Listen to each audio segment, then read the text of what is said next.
नमस्कार, मैं हूं राहुल शर्मा। आप देख रहे हैं एसपी 9 न्यूज। स्वागत है आप सभी का हमारे इस खास प्रोग्राम में। प्रोग्राम की शुरुआत इस वक्त हम करेंगे बहुत बड़ी खबर से। जी हां, खबर यह है कि अहमद पटेल के नाम का जिक्र हो रहा है। जी हां, अहमद पटेल भले इस दुनिया में नहीं है, लेकिन अहमद पटेल को लेकर कांग्रेस पार्टी के मंसूबे को लेकर बड़ा खुलासा हुआ है। खबर यह है कि गुजरात में जो दंगा हुआ 2002 में, उस गुजरात दंगे के बाद अहमद पटेल की बहुत बड़ी साजिश थी राज्य में बीजेपी सरकार गिराने की, मोदी सरकार गिराने की। उस वक्त मुख्यमंत्री थे नरेंद्र मोदी, और बहुत बड़ा खुलासा हुआ है कि अहमद पटेल के इशारों पर बहुत कुछ गुजरात में हो रहा था। तो क्या यहां पर सीधे तौर पर जो चीजें निकल कर सामने आई है, क्या बीजेपी माफ कीजिए, क्या कांग्रेस बहुत बड़े हद तक प्लान तैयार करती नजर आई थी। हालांकि एसआईटी की एक टीम गठित हुई है, और एसआईटी की जो टीम गठित हुई है उसमें सीधे सीधे तौर पर ये देखा जा रहा है कि बहुत बड़े हद तक जो चीजें आज देखी जा रही है, बहुत बड़े हद तक आज जो बदलाव हो रहा है, वो बदलाव कहीं ना कहीं ये इशारा कर रहा है कि क्या वाकई जो माहौल बना हुआ है, जो स्थिति बनी हुई है, क्या अब कांग्रेस के दिन बुरे होने वाले हैं, और क्या वाकई जो सबूत मिल रहे हैं लगातार अहमद पटेल के खिलाफ, सोनिया गांधी की मुश्किलें बढ़ने वाली है। दरअसल बीजेपी अब किसी को छोड़ने के मूड में नहीं। देखिए, एक और जहां हम देख रहे हैं कि देश में एक बहुत बड़ा मामला चल रहा है। जी हाँ, पूर्व उपराष्ट्रपति हामिद अंसारी का, पूर्व उपराष्ट्रपति हामिद अंसारी की अगर यहाँ पर बात की जाए, तो पूर्व उपराष्ट्रपति हामिद अंसारी ने राष्ट्रपति उपराष्ट्रपति पद पर रहते हुए पाकिस्तान के साथ संपर्क रखा।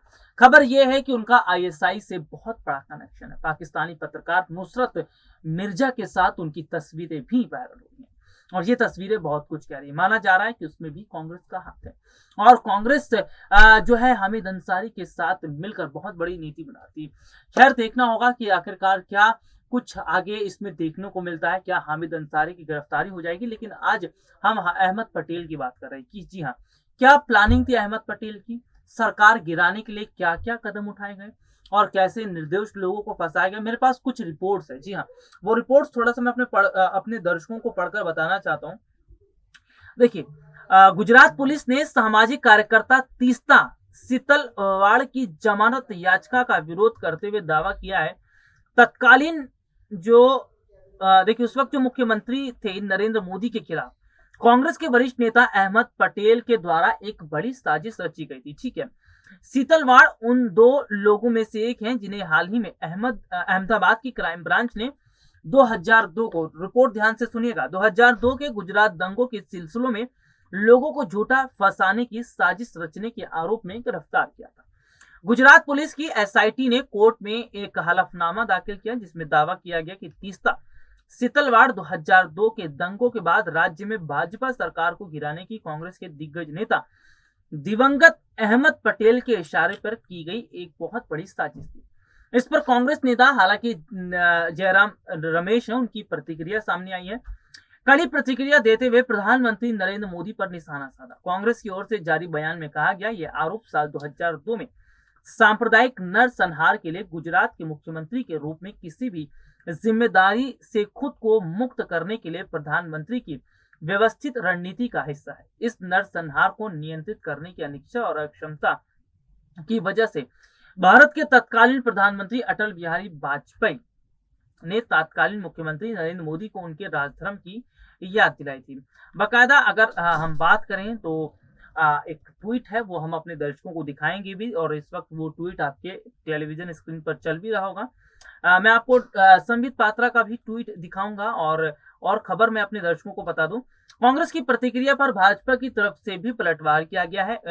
बीजेपी के प्रवक्ता हैं संबित पात्रा, उनका कहना है कि गुजरात की छवि खराब करने की साजिश तीस्ता सीतलवाड़ और उनके सहयोगियों ने अहमद पटेल के कहने पर रची थी।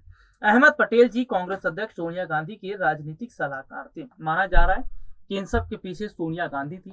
सोनिया गांधी ये पूरी कोशिश कर रही थी किसी भी तरह से वहां पर सरकार को गिराया जाए, किसी भी तरीके से जो है गुजरात में खेल बिगाड़ा जाए। कोर्ट में पेश किए गए हलफनामे में एसआईटी ने लिखा है, इस बड़ी साजिश को अंजाम देने के दौरान आवेदक का राजनीतिक उद्देश्य निर्वाचित सरकार को गिराना या अस्थिर करना था। निर्दोष लोगों को गलत तरीके से फंसाने की कोशिश के बदले प्रतिद्वंदी राजनीतिक दल से अवैध वित्तीय और अन्य लाभ और पुरस्कार प्राप्त किए गए। तो यहाँ पर मैं आपको अपने दर्शकों को और जो रिपोर्ट है वो जरूर पढ़कर बताऊंगा, लेकिन सीधे तौर पर ये समझिएगा कि किस तरह से बहुत बड़ा खेल कांग्रेस पार्टी ने उस वक्त रचा था, ऐसा बीजेपी की तरफ से कहा जा रहा है। बीजेपी लगातार देखिए आज एक्शन में दिखाई दे रही है।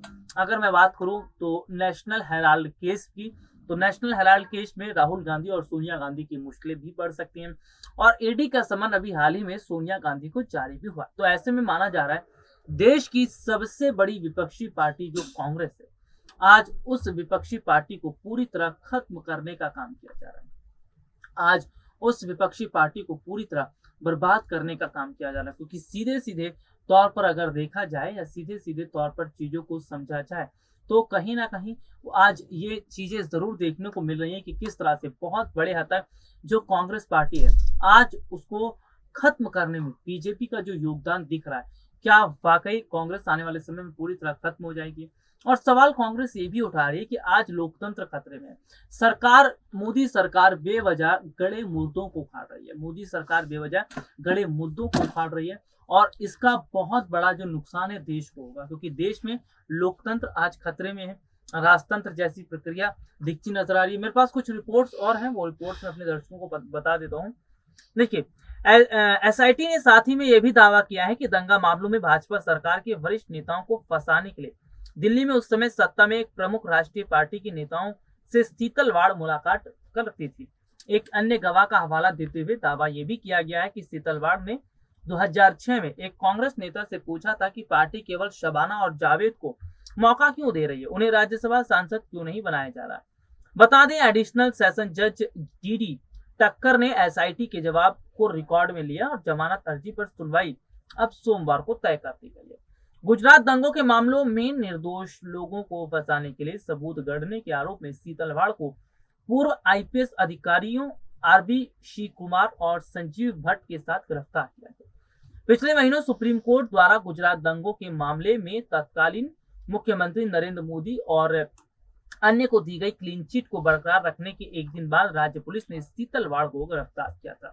दरअसल एक खबर निकलकर सामने आई है कि जो गुजरात में दंगा हुआ उसमें निर्दोष लोगों को फंसाने की बहुत बड़ी साजिश रची जा रही थी।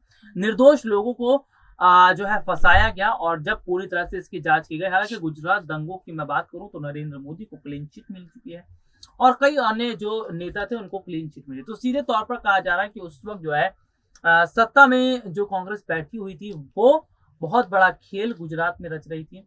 अहमद पटेल बहुत बड़ा खेल रच रहे थे और निर्दोष लोगों को फंसाकर जो मंसूबा बनाने का काम कर रहे थे वो कामयाब तो नहीं हो पाया। तो ऐसे में देखा जा रहा है कि अब क्या सोनिया गांधी की मुश्किलें और बढ़ेंगी। अहमद पटेल तो खैर नहीं रहे दुनिया में, लेकिन क्या कांग्रेस पार्टी के अन्य नेताओं की भी मुश्किलें बढ़ती नजर आएंगी। आज के लिए इतना ही, आपसे फिर दोबारा मुलाकात होगी, तब तक के लिए इजाजत दीजिए। नमस्कार।